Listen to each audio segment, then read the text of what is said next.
Hi, Jim. This is amazing. Nice to see Uh, you. Lovely to see you, Nick. I've been looking forward to doing this. If you understood all the people I've talked to, and said how excited I am, then you would understand this is quite a big thing for me. I think it's amazing. So thanks very much for your time. I appreciate you're really busy, and so finding this time out is obviously very much appreciated, especially Real by all pleasure. the listeners. Yeah, good. Well, Um, let's kick off. yeah, absolutely. So for people who don't know who you are, which I think is probably going to be very, very few. But obviously, so you're Lord Knight of Weymouth. You were once the state Minister of State for Education Yeah, in the Labour government. But also, you've been. I was looking through it, and you've obviously been a Minister for Rural Affairs. You've also Department of Health. So you basically had quite a lot of positions, which I guess lots of ministers do, but you've always come back to education. You're quite, you still maintain your interest in education. Can you give us a sense of what that is about? yeah. Thanks, Nick. And um, yeah, politics was my third career. I had a little bit of time working in theatre because I love showing off, and then I needed to get a job to more securely pay my bills, and I ended up selling telephone directory advertising. That's a job that doesn't really exist anymore, and that was pretty miserable. But I ended up doing that for 10 years. But that's how I got a real interest in technology because when I was working for that business, I ended up on the production side, um, moving from an analog print to a more digital way of doing things. Um, and then I landed in politics in a beautiful rural coastal seat down in Dorset. And so it was sort of fairly natural, I guess, when against the odds, I got re-elected in 2005 for Tony to ask me to be Rural Affairs Minister. But I was so happy when he asked me to be schools minister and to have then survived the transition from Tony to Gordon, um, to still remain schools minister, which I did for 3 years, Mm. and just and with a particular interest in technology, but really fell in love with the mission of trying to help every child achieve their full potential, and how do we engage and retain the interest of teachers and keep them connected with their vocation. How do we look after them and reward them properly? Make sure that the learning environments are right. Make sure that the curriculum is relevant. All of those things remain profoundly interesting because in the end, there's not a right or a wrong answer to any of this. Much as I disagree about most things with the current schools minister, Nick Gibb, who's been there forever, Yeah. um, I don't dispute for a second his commitment to the same cause of trying to do the best thing for children and help them achieve their full potential. We just happen to disagree about how you might do that. Um, and and there's lots of people in education with that sort of superb intent. When I left education, I sort of joined. I attended cabinet as the employment minister, and what was really striking for me then was how disconnected, in many ways, schooling is from the needs of the labour market. Mm. And I had a particular emphasis in that 2009-10 period, just after the banking crash, when Gordon really wanted me to focus on preventing the scarring effect of long-term youth unemployment. So there I was, grappling with young people who just left school who couldn't get a job. Yeah. And that also really cemented my interest in education because I had to confront, in some ways, the failings of education, of schooling, for what would normally be the more disadvantaged young people who were just really struggling to get work. I think that's a really interesting point, actually, and it's one of the questions I was going to ask, really. And actually, let's go back to that statement in some ways. So, well, I mean, what how? if you're going to define or put a definition or create what the purpose of education is, what would that be now? Has it changed? And do you think education currently is now meeting the needs and demands of what we require, depending on your definition? So I'll start at the end and work backwards. I definitely don't think the school system and the education ecosystem as a whole are meeting the needs of learners or communities or the economy generally. I think that this, and I'm not alone in that. You can look at the reports published by the Times Education Commission, by the Tony Blair Institute for Global Change, by the Institute for Government, the Institute for Fiscal Studies, even Headmasters Conference, the elite private schools. They're all saying the same. Yeah. And that's not to say I don't think teachers and their leaders aren't working really hard and being the best they can be, but they are working in a system that, in my view, has at its core the purpose of education being to get qualifications. Yeah. And the assumption behind that is qualifications are a good proxy for what you know and to an extent for what you can do. And by and large, the school system is about passing a bunch of tests, getting a bunch of qualifications so that the best, the top 40% of whatever can go to university. And it's a big old filtering system for universities. And we kind of too easily forget that. And we forget that, when we talk about selection in schools, everyone thinks about grammar schools and selection at 11, which, I oppose. But we're also highly selective at 16. Yep. We're highly selective at 16. And that's in order for those who have the aspiration to get on the right A-level courses, to go to the right universities. And so that whole configuration around GCSEs are about enabling you to get, if you get the right grades at GCSE, to then go and be able to do the right A-levels so you can go to the right universities and meet the aspiration of your parents. And that's partial, because that's not what every family has an aspiration for, but it's what the more ambitious, high aspirant middle class parents want. It's what informs a lot of political views about education. And that's profoundly problematic, because when that purpose and when that sort of paradigm was constructed, it was at a time when the economy had large numbers of factory jobs, and you could have a pretty good, secure existence in working in a factory, working in a large workplace, or married to someone working in a large workplace. Yeah. And so having a system where 10 to 15% went to university and went into the professions was sort of fitted to the economic need of the day. Yeah. Obviously, we don't live in that world.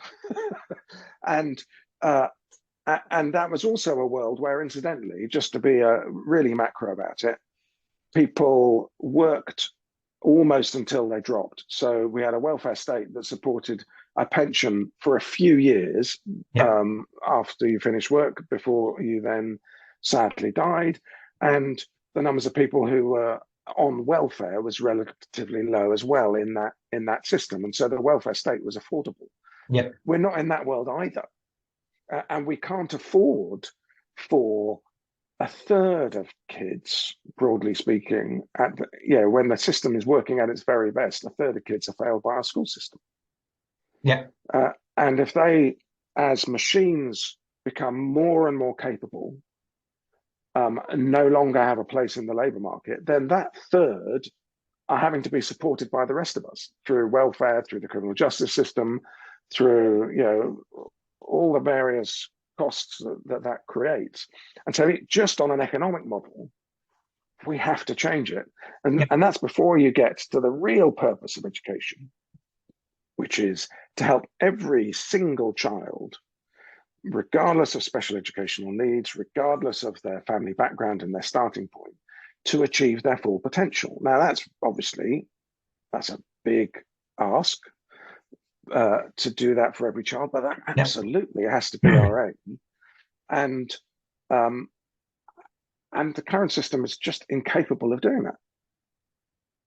I fully agree. I think there's I think, and also while we focus so much on grades, then obviously the focus on, and again it comes back to what you said about the teachers. Ultimately I think teachers and leaders absolutely try their best. I think they're massively innovative. I think they go above and beyond in lots of cases. It is it's fundamentally that it's a profession that really do care, and that's why I think the rest of us like being in education, because if we can support, then that's what is one of the reasons why we're in it.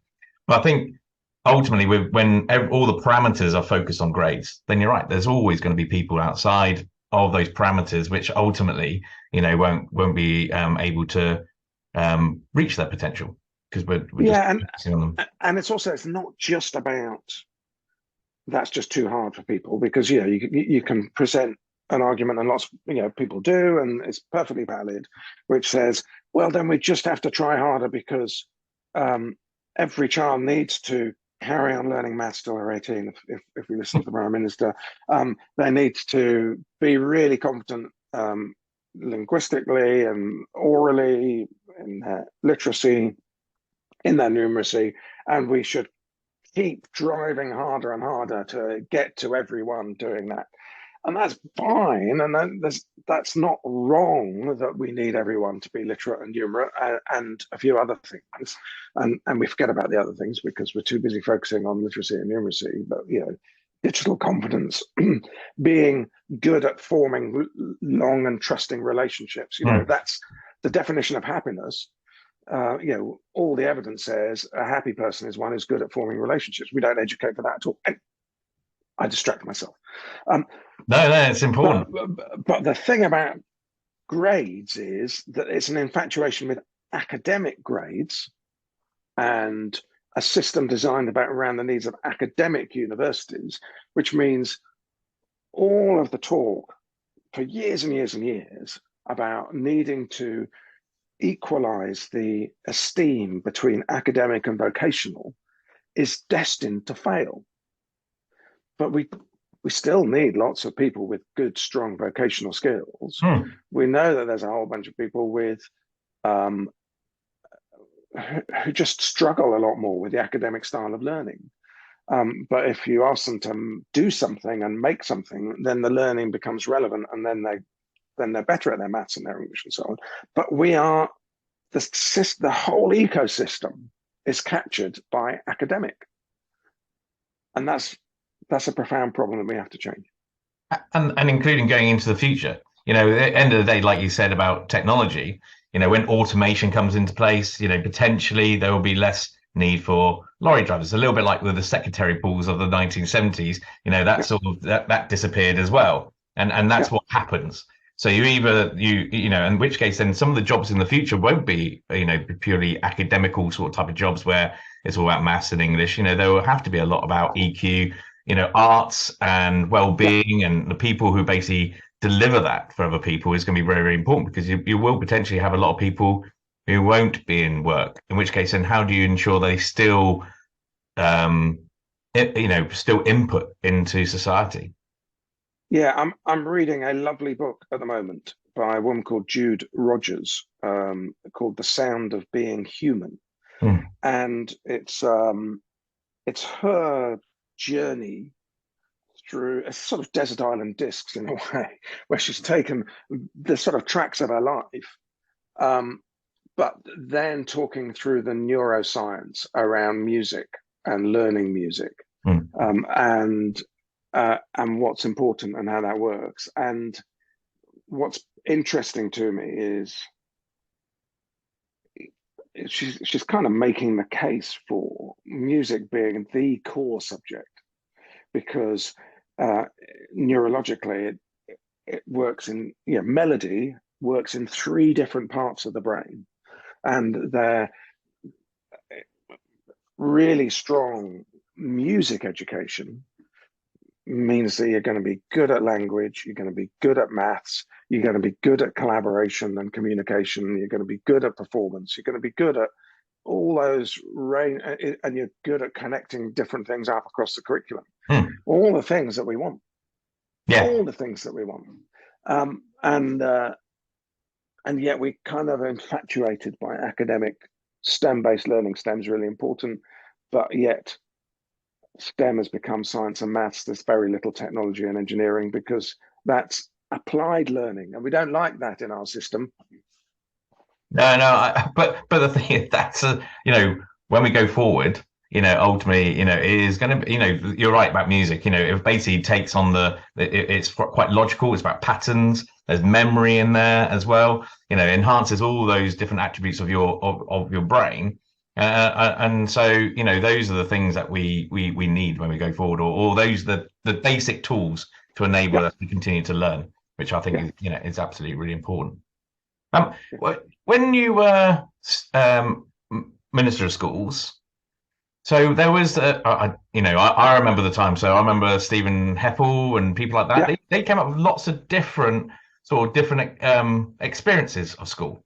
So, the idea that actually learning should be anywhere and everywhere. So we shouldn't necessarily just be in schools and in classrooms, even though that has a place. But, you can go to a pod in a park. I remember seeing the picture, actually. I can picture it now, where basically you go into a park and there'd be like almost a library which you talk to, and it basically, again, keeps on educating.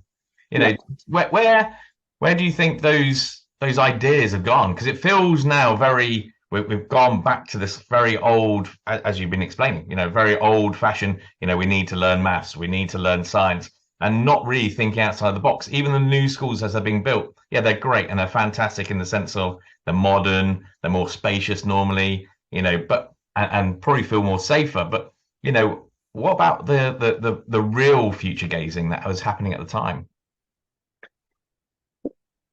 Well, I think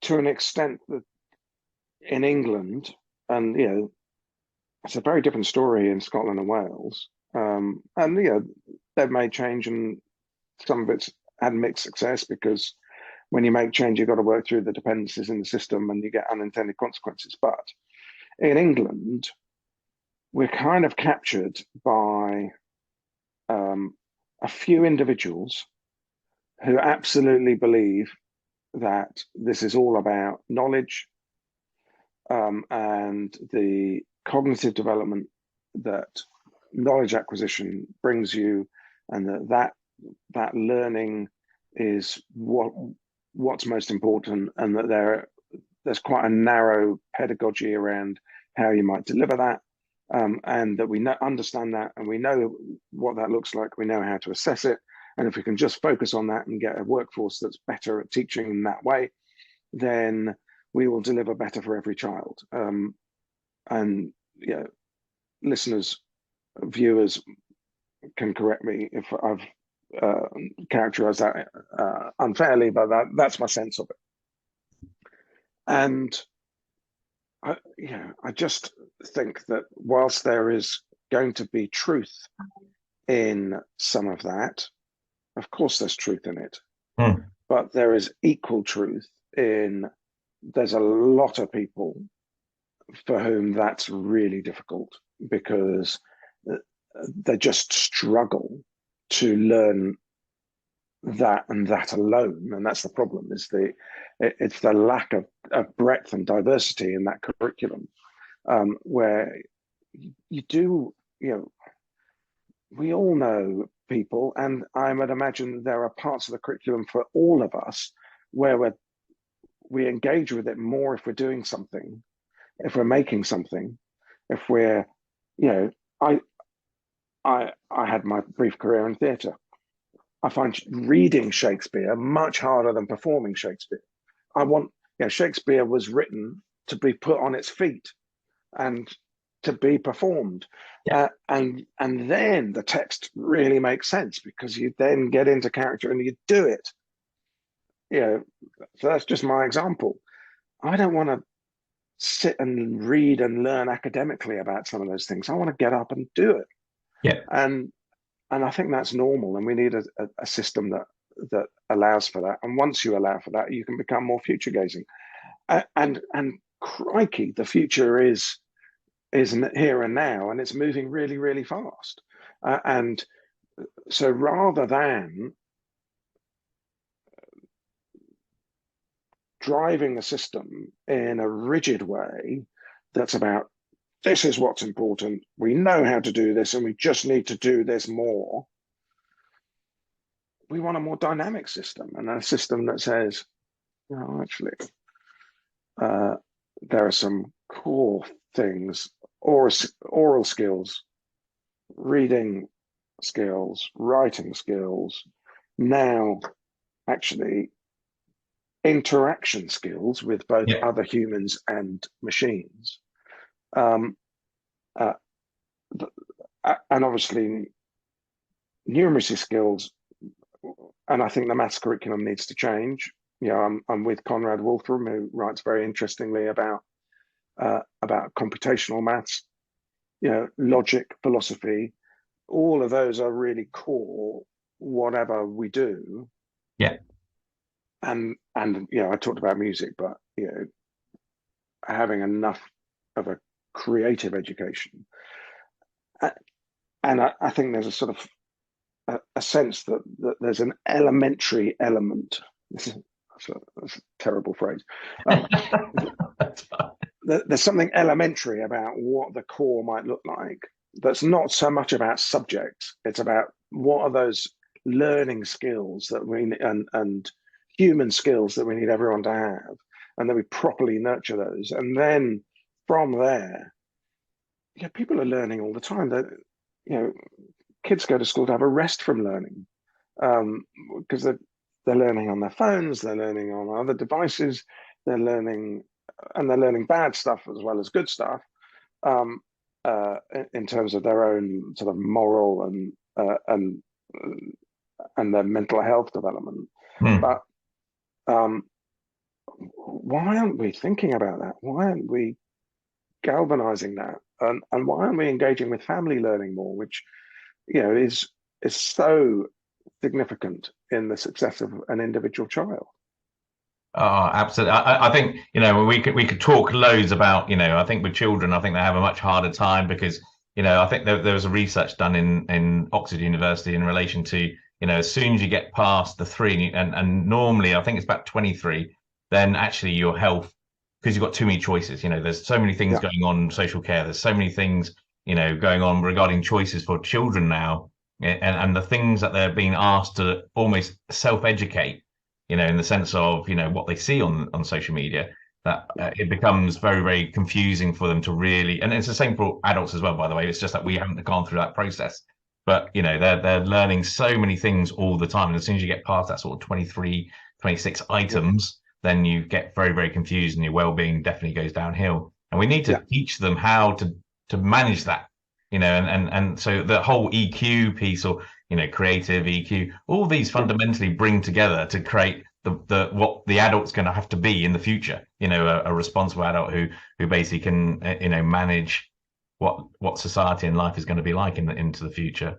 And I co-chair the all-party group in Parliament on the future of work, and think a little bit about that, and try and keep in touch with labour market trends, partly to feed that back into what I think about in education policy. And we don't know what the jobs will be. I heard of a new one yesterday, which is there's a real shortage, thanks to ChatGPT, of people who are good at prompting them. Essentially, people who are really good at asking the right questions of the machines to generate the items that you then want the machine to spew out. So it's a mug's game to guess what the jobs will be of the future, but we kind of do know that we're likely to continue to have multiple careers. I'm on my 4th. So it's not about an education journey that ends when you graduate from university. If you go to university, Yeah. um, you, everyone's got to carry on learning. Everyone's going to need higher education levels of skill. So we've got to find a way of creating a higher education system that works for everyone, Yeah. because everyone's going to need that. Um, but that doesn't mean that everyone does an academic degree. Um, so higher education needs to change significantly, and needs to be a lifelong habit and not something with a whole bunch of debt in your 20s. Um, and then Yeah. and then we kind of also are getting a bit of a sense that maybe the working week will shorten, Yeah. certainly in countries like ours, um, and that technology will do more of the work. And now we need to then make sure that there's a bit of equity in that, and so that the profit from that doesn't all go to the same technology companies in California. But it's all going to. There are some longer term trends that then mean actually success for individuals, and teeing our young people up for success is about, do you love learning? Have you got the skills to be a self-directed learner? Yeah. Are you good at interacting with other people and machines?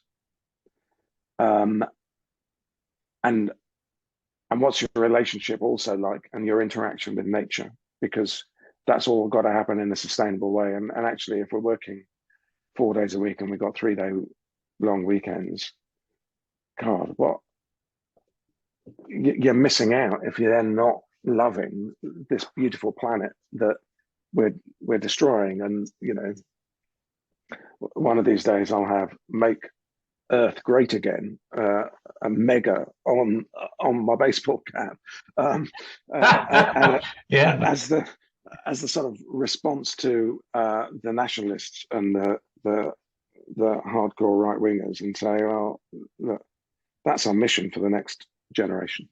Oh, I'm with you. I'm a scuba diver, so I've definitely seen since I started to the end. Definitely there's the depletion of coral and fish and all kinds of things, and it's heartbreaking. But that is also another matter in some ways. I suppose while I've still got your time as well. So technology, obviously, most of the listeners are from the edtech industry, so we definitely have people from MATs as well, Yeah, and educators and leadership. But I'm quite interested. So I've been a bit cynical, I guess. So I sort of have this feeling that in lots of industries they're already using technology in a greater way than potentially we are in education. Even though edtech, the edtech industry is big and it basically is delivering to a degree. But I do feel sometimes that mainly I think because of in education itself, in schools and maths, in leadership, there's maybe a lack of understanding of what technology can do, so they don't push companies enough. Do you yeah, believe that education is slightly behind the curve when it comes to technology? And based on the things we've been talking about future gazing and basically making sure the employment market is being, or even from a social perspective, the future adults should be equipped with understanding what is ultimately the art of the possible, I guess, with the yeah. next generation of technology and the speed that technology is coming to us at. Do you feel that basically there should be almost I don't know, maybe even government, maybe that's something where we should be constantly focusing on the future and trying to work out how we should adapt that in education to meet the needs, not just for technology's sake. Yeah,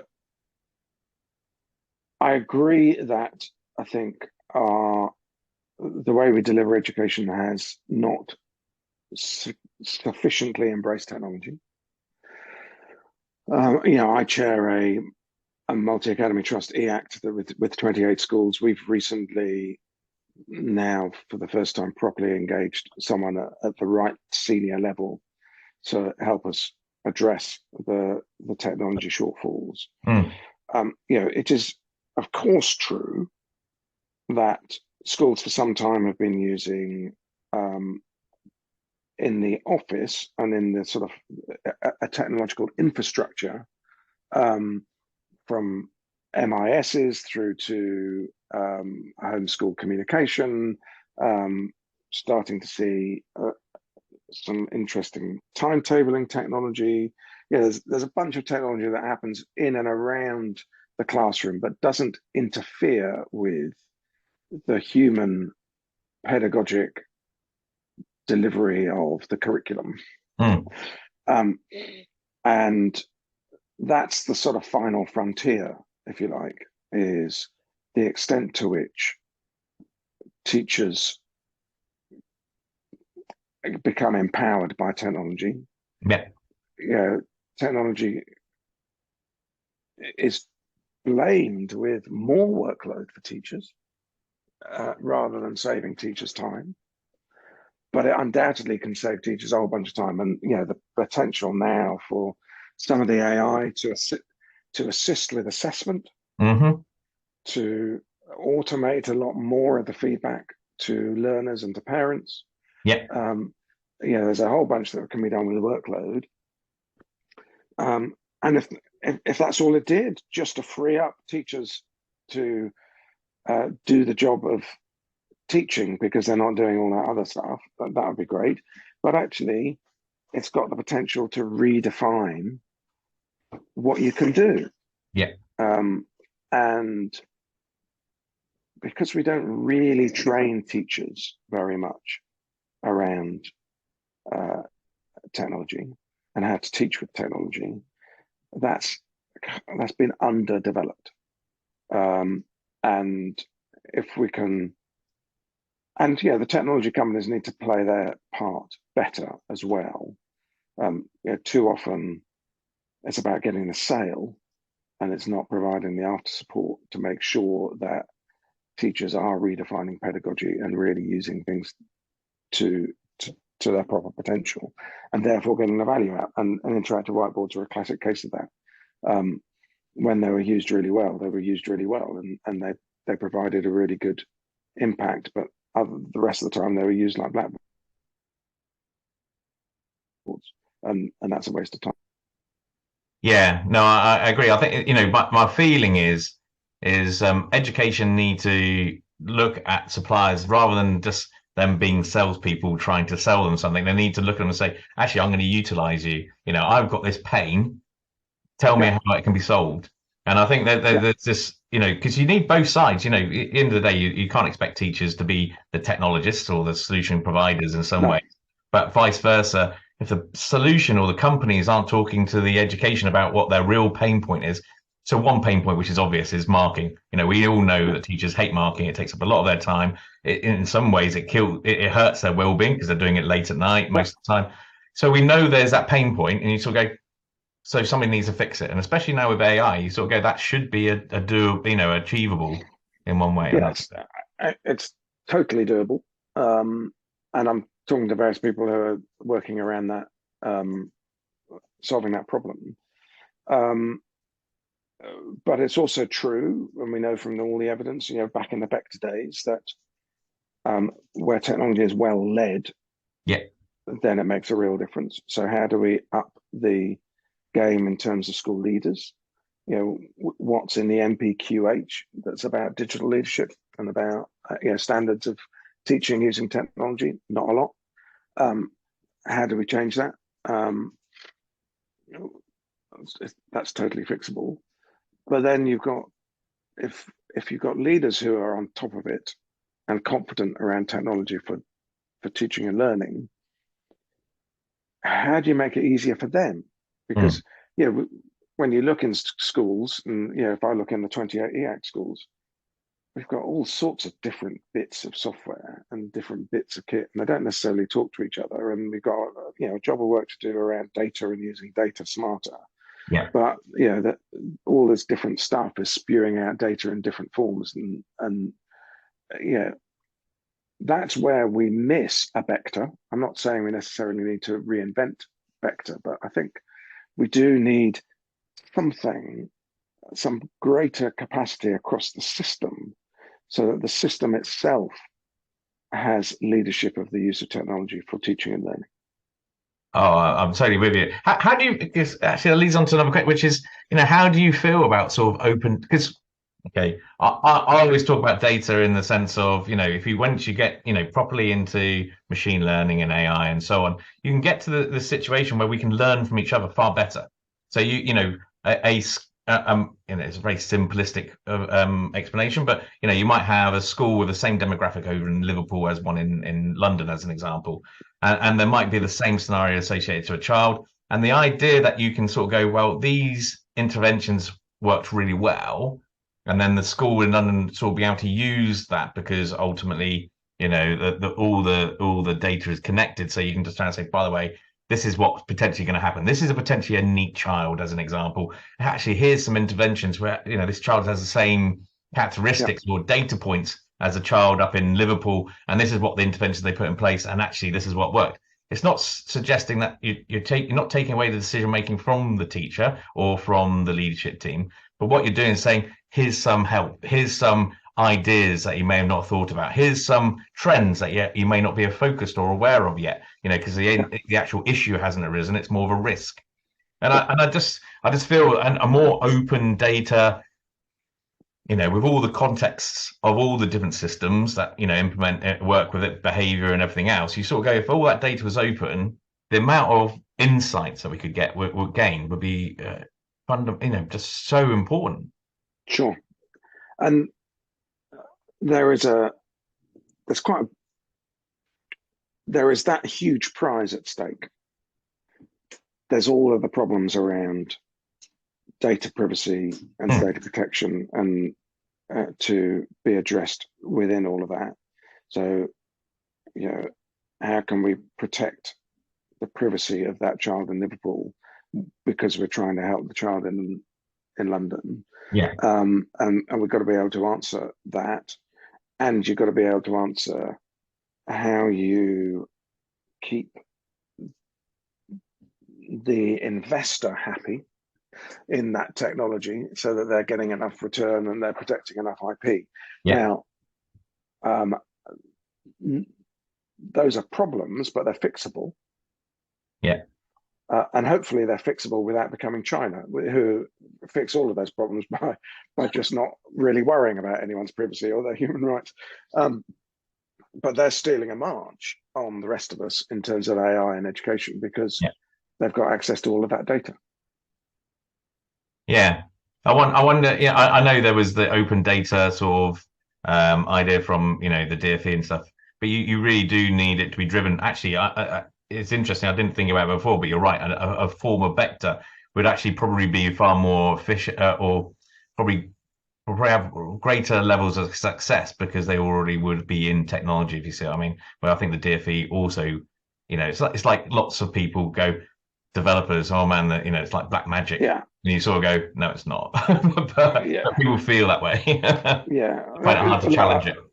At the moment, I'm spending a significant, at least half of my working week worrying about the online safety bill and how we equip Ofcom, in this case, with the um, legislative framework to be a really successful regulator of social media. Yeah, And one of the things I think is important in that context and relates to this is its independence from the Secretary of State, from the government, uh, because just naturally we become much more distrustful about data that is held by government.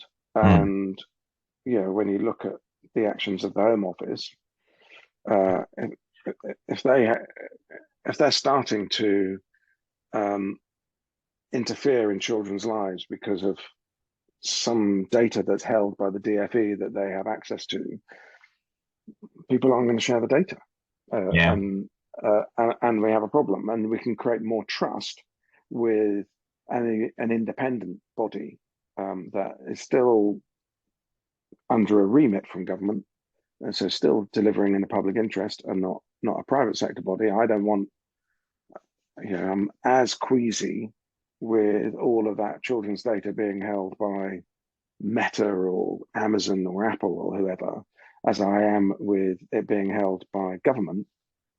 So we kind of need, I've been interested in the past in data trusts Yeah. as part of the solution for that.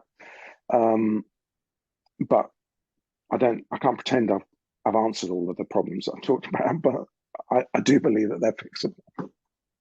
And I suppose, sorry, I know we've sort of gone off a slight tangent, but in which case, then, do you get to the point where some of the big mats, the big mats, and I know maybe this won't fly over, so this is a little bit off the top of my head, but you sort of go, you could almost see a collaboration of mats owning all the data.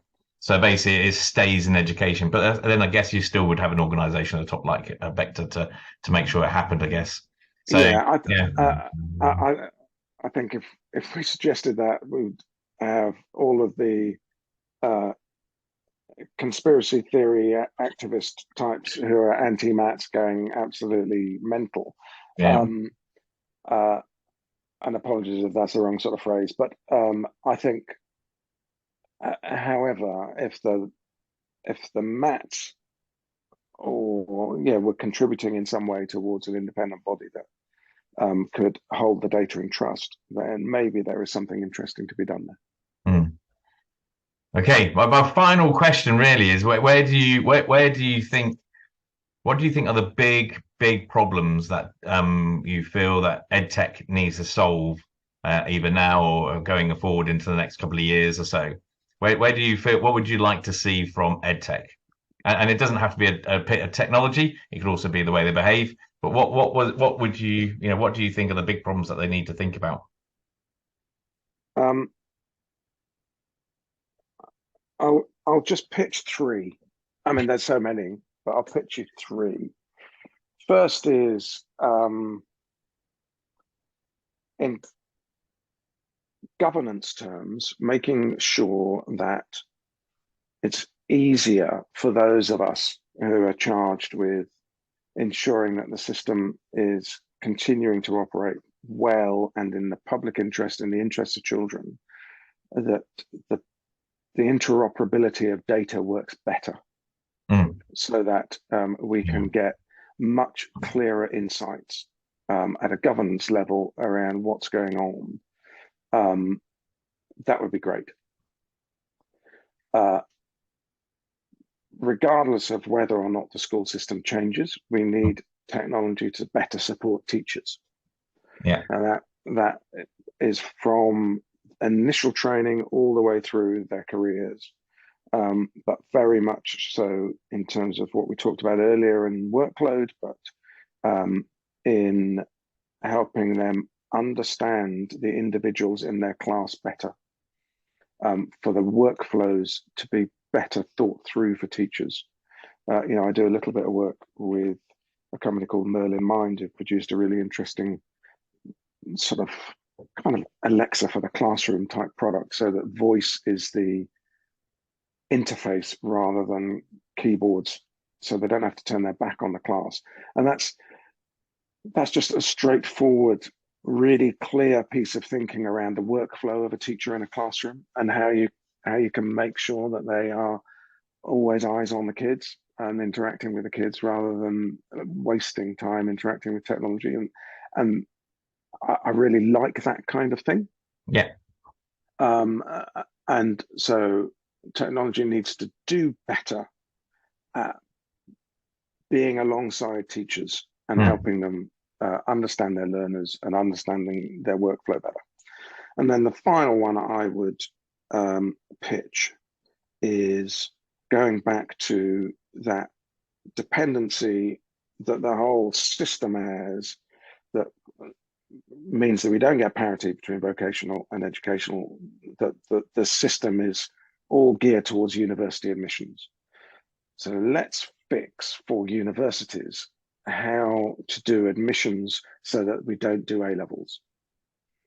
So that they can see the potential of children and the potential of them to prosper on that course in their university in a more sophisticated way than asking people aged 18 to sit in a large sports hall on a tiny wooden desk with a paper and pen and splurge out the best that they can do in 3 hours. There has to be a more sophisticated, more successful way, and that could really transform our school system.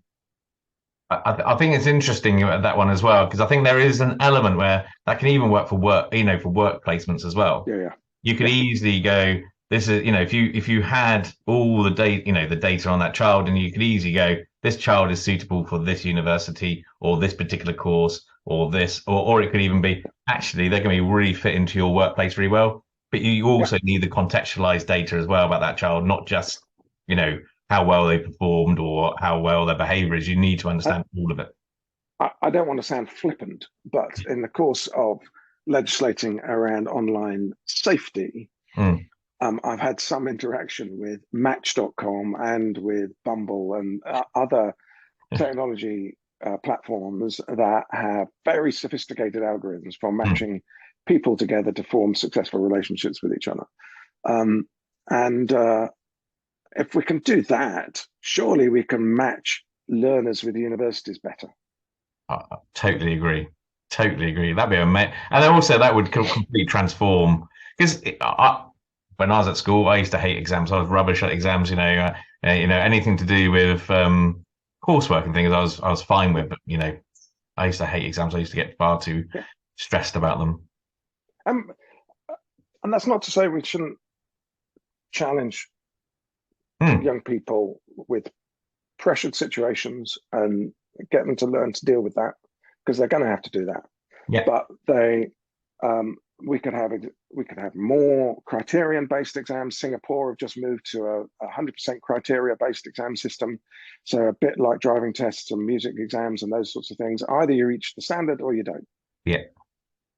And we can do that, but there's a whole bunch of things you could do as part of the mix of who am I and how do I present, how do we help each young person present who they are for their next point in the journey, be it university or be it employment or be it skills-based training. But if we can fix this university A-level problem, then we go a long way. Yeah, I agree. I've been reading a book called Sapien Do, and it talks very much about ultimately that like Facebook, they can basically probably identify or know you better than your friends by 30 data points. If they get 30 data points about you, they can predict the way your personality, the type of people that you're probably going to embrace, the people you like and the people you don't like. And so I would argue these days in a more modern example than Facebook, because obviously that's for people like you and me, is the gaming environment. With the way gaming works these days, particularly with the more virtual gaming experiences, they can know very quickly from your, in musculoskeletal terms, how old you are. They will know an awful lot about your capability and your potential really quite quickly, and they profile for that in the gaming industry. None of this feels that hard to me. It's a mindset shift, not a technological shift. Yeah, I agree. No, I think, that I think we could talk about just by itself, because I think the whole sort of Web3, the idea that that is definitely going to be quite interesting, and especially in education terms, I think there's going to be a lot of change there as well. So I think that's going to be interesting. I think with the integration piece that you mentioned as well, it's not just even schools. There's the whole sort of local authority piece. At the moment, social care, health, and education, they don't talk to each other at all. So that data needs to be integrated. And I've got a friend who basically is a foster carer for 2 children. They're both SEND, and ultimately she always has to keep a folder, because the data either gets lost or the basic falls between the cracks because none of those systems are talking. And then she keeps on handing her caseworker, the file, and goes, by the way, that's where we are, not where you are. And that is really, in this day and age, that is ridiculous. There shouldn't be that sort of thing. Absolutely. Excellent. So, Jim, really thanks very much for your time. As I said at the beginning, I appreciate you're a busy person. You've got lots on. You've got lots of different committees that you're chairing as well. I'd love to have talked about, the committee that we talked, when we were first talking about doing this session. I think the idea of changing education and thinking about what education is going to be, I'm sure Yeah, that in its own right would be really, really. And by the way, when you get to the point of findings, be more than happy to do another one of these sessions absolutely. just on that. Absolutely. So that'd be Terrific. great. So a big thank you for your time and uh, Thanks very much, Nick. I've really enjoyed it. excellent. And I'll speak to you soon. Brilliant. Take care. Take care.